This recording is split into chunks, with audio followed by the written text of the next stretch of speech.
Hola, ¿qué tal están? La resolución pacífica de conflictos. Ciertamente, pues es un tema que está muy de actualidad, especialmente en distintos ámbitos de la enseñanza, especialmente, perdón, en la enseñanza media, también pues en la enseñanza primaria, en los colegios, etcétera, en algunos casos. Y efectivamente hay un método Rosenberg que sirve para intentar resolver conflictos y que consta de una serie de pasos. En un primer momento, pues voy a explicar las reglas de este método Rosenberg, que son básicamente 4, y voy a explicarlas de la forma más clara posible. La primera regla del método Rosenberg supone describir los hechos que han causado el conflicto de convivencia, el conflicto de conducta, como lo queramos denominar. Y primero hay que decir en qué consiste. En este sentido, en este aspecto, debemos prestar atención para distinguir los hechos de las interpretaciones, algo que muchas veces se confunde o no se distingue correctamente. Un hecho es realmente una situación objetiva, algo concreto y contrastable, mientras que una interpretación es una evaluación subjetiva, personal, de lo que ha sucedido. Podemos ver un ejemplo claro en relación con esto. Imagina que un profesor le dice a un alumno: eres un vago porque nunca haces las tareas. Esto es una interpretación de su conducta, no un hecho. El profesor, en este caso, está haciendo una valoración del alumno que lo describe de manera total y definitiva. En lugar de eso, debería haber dicho: estoy descontento con tu trabajo como alumno porque hoy no has hecho los ejercicios y la semana pasada tampoco. Es una descripción de un hecho comprobable, verificable, objetivo, y que por otra parte respeta, diríamos, ciertas capacidades del alumno, o por lo menos respeta de alguna manera, por decirlo así, su dignidad, o por lo menos con estos hechos, que no es una interpretación, está diciendo que puede mejorar, puede llegar a ser un estudiante o una estudiante más valioso, en el sentido de que sepa estudiar más, de que se esfuerce más, de que sea más perseverante, y la perseverancia es algo que se puede conseguir, pero hay que partir de un esfuerzo. En ese sentido, desde un punto de vista psicológico, es una mejor estrategia para que el alumno o la alumna no se ponga a la defensiva, por ejemplo, en contra del profesor, y que considere que está diciendo cosas excesivas, por ejemplo. Y eso hace que el conflicto quizás disminuya en cierta medida. La segunda regla es explicar, según el método Rosenberg, los sentimientos que nos han provocado estos hechos. En realidad, los acontecimientos nos provocan emociones de todo tipo. En ese sentido, es algo observado por los psicólogos, por los psiquiatras, etcétera, y por los pedagogos, educadores en general, orientadores, etcétera. Y si queremos que nuestro interlocutor nos comprenda, debemos aclararle cómo nos hemos sentido cuando se han producido los hechos. Esto, por supuesto, requiere un entrenamiento, porque no siempre es fácil reconocer ni nombrar nuestros estados de ánimo. Si buscásemos un ejemplo de esto que acabo de explicar, está claro que en la enseñanza conviene evitar expresiones como siento que tú eres o siento que tú tienes que, porque no expresan cómo nos sentimos, sino que son valoraciones o evaluaciones negativas del otro que impiden o bloquean una comunicación fluida, o que la bloquean. Una forma más adecuada de expresar lo mismo sería: cuando veo que no haces las tareas me siento decepcionado y triste, y también frustrado como profesor porque no soy capaz de motivarte. En este sentido, este tipo de expresiones son generalmente mejor aceptadas por los alumnos o alumnas, y es un intento también de resolver ese conflicto de rendimiento académico, por ejemplo, o de actitud conductual, lo que sea. Una tercera regla del método Rosenberg es aclarar cuáles son las necesidades que tenemos en relación con ese problema. Está claro que todos tenemos necesidades que aspiramos legítimamente a satisfacer, y eso es algo entendible y algo lógico. Por otra parte, el conflicto surge cuando percibimos lo que hacen los demás como un obstáculo para satisfacerlas. Por eso es importante aclarar qué es lo que necesitamos y aprender a hacerlo sin herir a los demás. Si hubiera que poner un ejemplo de esto, pues está claro que en principio no se debería decir cosas como necesito que tú hagas o que no seas, porque son evaluaciones negativas. Y algo parecido a lo que dijimos anteriormente, a lo que dije anteriormente.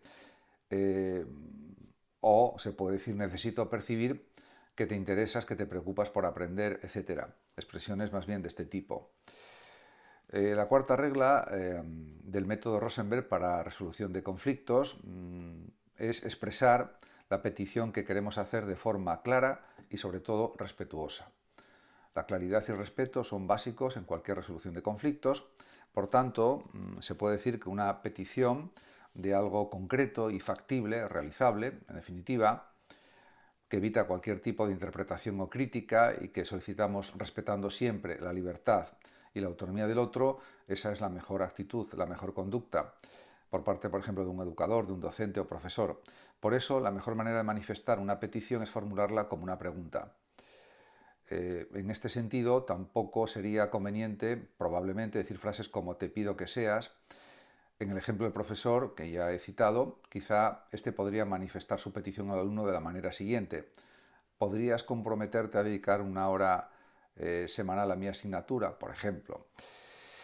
En este sentido, también hay otras técnicas para intentar resolver los conflictos, sobre todo comportamentales, de conducta, de mala conducta, de conducta disruptiva o muy disruptiva. Hay muchas técnicas psicológicas, pedagógicas, pero por supuesto eso no es una cuestión sencilla también. Por ejemplo, pues hay lo que se denomina el rincón de la dignidad. Los responsables de este tipo de taller exponen en una mesa objetos de poco valor, pero que puedan resultar atractivos, pulseras, pins, pegatinas, pósteres, etc. Y explican a quien se acerque que puede conseguirlo si a cambio deja de hacer el ridículo delante de sus compañeros o deja de molestarlos, etc. Si aceptan, se les da el premio, pero se les explica que han actuado perdiendo su dignidad. Si no aceptan, se les explica el sentido del concepto de dignidad y se les regala el objeto. Hay otra técnica que es ponte en mi lugar, sería como un taller de empatía, podríamos decir, y los integrantes del equipo escenifican diferentes situaciones de la vida real, de la vida cotidiana y los estados de ánimo que pueden causar o provocar. Los asistentes al taller deberán adivinar de qué se trata y cómo reaccionarían ante una situación de ese tipo. En ese aspecto, los organizadores del taller pueden proponer una pequeña charla sobre cómo afrontar con empatía y de manera constructiva las diferentes situaciones propuestas. También se puede hacer un taller que podemos titular Justos y sin prejuicios. En este taller se puede pedir a los participantes que se agrupen a un lado o a otro, según el color de su cabello, su estatura, o si llevan o no gafas, etc.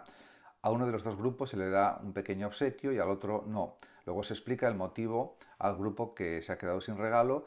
No habéis tenido regalo por tener el pelo castaño, por ser altos. Claro, eso significa que hay que tratar por igual a todas las personas y de esa manera los participantes en este taller, de ser justos y sin prejuicios, se dan cuenta de que no hay que tener actitudes racistas, actitudes discriminatorias hacia los demás porque vistan de otra forma, porque lleven gafa o no lleven gafa, o porque pues tengan un color de pelo o tengan otro, y porque tengan más estatura o menos estatura, etcétera, etcétera. Todos merecemos respeto y todos somos dignos, independientemente de nuestro aspecto físico y de nuestras capacidades intelectuales. También se puede hacer un taller de iguales y diversos, un taller de igualdad, podríamos decir, para que realmente la expresión fuera más clara. Y eso se podría hacer pues, en centros educativos, todos estos talleres que estoy comentando. En varios lugares de un centro educativo, por ejemplo, se pueden colocar grandes carteles alusivos a distintos valores, por ejemplo, éticos, como son el respeto, la dignidad, la tolerancia, la igualdad, la sinceridad, la ayuda mutua, etcétera, etcétera. Y debajo de cada cartel se exhibirá una imagen, un objeto, un vídeo o una representación alusivos a dicho valor. Al alumnado que se acerque a cada uno de los carteles se le pedirá que escriba una frase o un comentario sobre lo que ese concepto le sugiere o realmente pues es capaz de interpretar diríamos, con ese cartel. Y eso también hace que los alumnos y alumnas tomen conciencia de la importancia y de lo útiles que son los valores éticos para tener sobre todo una mejor convivencia social, interpersonal y de esa forma vivir más cómodos en los centros educativos y de una forma más distendida dentro de un respeto, lógicamente. En ese sentido, pues podemos ver que realmente pues está claro que con estas técnicas se pretenden varios objetivos, o desarrollar determinados niveles de competencias o aumentar el nivel de competencias sociales, de interacción social también se podría decir. En ese aspecto, pues los alumnos y alumnas deben ser capaces de valorar el autoconocimiento como seres responsables, también de desarrollar su autonomía al tomar decisiones y sus comportamientos de acuerdo con principios éticos. También, por otra parte, fomentar la convivencia y las relaciones respetuosas, que es la clave de todo, y también gestionar mejor, de forma más integral, de forma más plena, diríamos de una mejor forma, en definitiva, las emociones y desarrollar más todavía la inteligencia emocional, porque eso siempre será positivo, no solamente a nivel académico, sino a nivel de relaciones sociales dentro del propio centro educativo y también fuera del mismo, en el exterior, en la vida social, e incluso con sus familias, sus padres, sus amigos, sus conocidos, etc. Por tanto, diríamos que realmente este tema es fundamental actualmente porque vivimos en una sociedad muy individualista, muy relativista, una sociedad de la información, una sociedad digitalizada, una sociedad digital, lo que se denomina la era digital. Y si pensamos, por ejemplo, en las teorías del sociólogo Zygmunt Bauman, cuando habla de la modernidad líquida, pues está hablando de que realmente vivimos una sociedad en que los valores absolutos o permanentes están casi desapareciendo, en la que todo cambia con demasiada velocidad, demasiado rápido, y eso tendría que pues cambiar. Nadie dice que no tenga que haber un cambio social o que pueda haberlo, o cambios sociales o cambios culturales, porque formamos parte de un proceso histórico todos y a lo largo de los años van cambiando situaciones, costumbres, en algún caso, etcétera. Eso entra dentro de lo normal. Pero sí también, por ejemplo, hay que hacer referencia a pues, algún libro como El elogio de la lentitud, que pues se plantea simplemente que hay que hacer las cosas más despacio en general, en muchas situaciones. Luego también está el fenómeno de la incomunicación que existe actualmente. Pues una parte de la gente pues, está continuamente con el móvil, mirando su móvil más de 100 veces cada día y a veces no presta atención a lo que dicen los demás, a conversaciones, a la interacción cara a cara, a la interacción presencial, parece que cada vez se valora menos y como consecuencia del uso excesivo de los medios digitales a veces se nota que hay pues un exceso de aislamiento por parte de muchas personas y eso claro es algo negativo en sí mismo. Una cosa es estar aislado por una necesidad y porque realmente a veces también es preciso hacerlo así y otra cosa es que hay un aislamiento que está en buena parte forzado por el uso excesivo de los medios digitales como son pues, los smartphones, los teléfonos inteligentes, pues, ordenadores, tablets y otros dispositivos tecnológicos. En ese sentido, eso conduce pues, a un aislamiento de los individuos mayor, insisto, y a una deshumanización de la vida, en cierto sentido.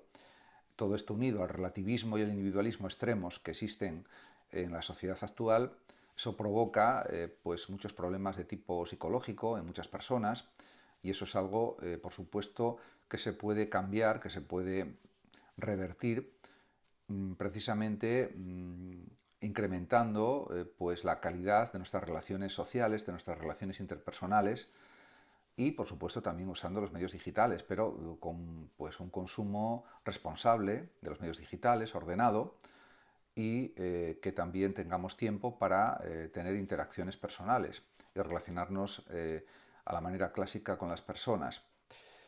Una manera pues afable, pues respetuosa y también fomentar la libertad de expresión, no vivir en una sociedad crispada en muchos sentidos y eso también es algo esencial.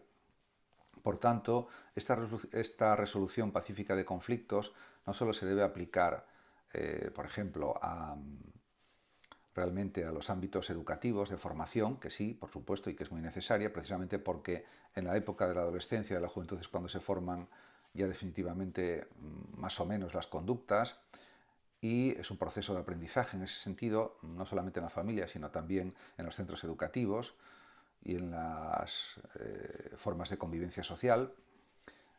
Eso es clave. También, pues, si pensamos en los adultos, pues también es necesaria esta actitud pacífica de resolución de conflictos en muchísimas situaciones de la vida diaria, de la vida cotidiana. Por lo tanto, diríamos, tenemos que ir a una sociedad que no esté crispada, que sea más amable, que sea más respetuosa de los demás, en la que pues la gente no se mueva con tanta prisa ante todo, y que sepamos también tener espacios de reflexión, espacios de tranquilidad, espacios de meditación incluso, si es necesario o si así se considera. En definitiva, una vida en la que no impere el estrés, el nerviosismo, la violencia, la agresividad, etcétera, etcétera. Muchas gracias a todos por su atención, saludos como siempre a los oyentes de Radio Sofando de México y hasta mi próximo vídeo.